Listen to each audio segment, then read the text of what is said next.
अस्सलाम वालेकुम, زه مینا شمس او یو فلم جوړیږي چې نوم یې دی مینا مبارک او د دې لپاره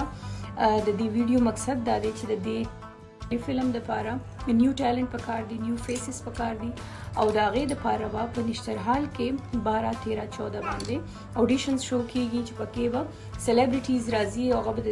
ججز په حیثیت باندې هلته موجود وي چې په هغې کې عجب ګل صاحب دی، زیکا افریدي دی پکې، لیاقت خان پکې پخپله دی چې کوم فلم ډایرکټر دی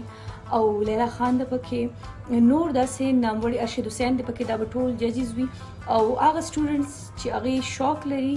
او هغه کسان چې هغه د فن سره شوق لري یا په فلم کې راتلل غواړي، نو دا یو ډېر ګولډن چانس دی د هغوی دپاره چې یو فلم جوړیږي او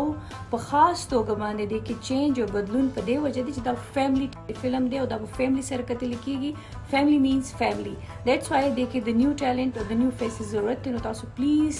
په ګڼ شمېر باندې دی کې شرکت وکړئ، کیدای شي زموږ د فیوچر هیرو هیروین او نور مختلف کریکټرز کې تاسو راشئ.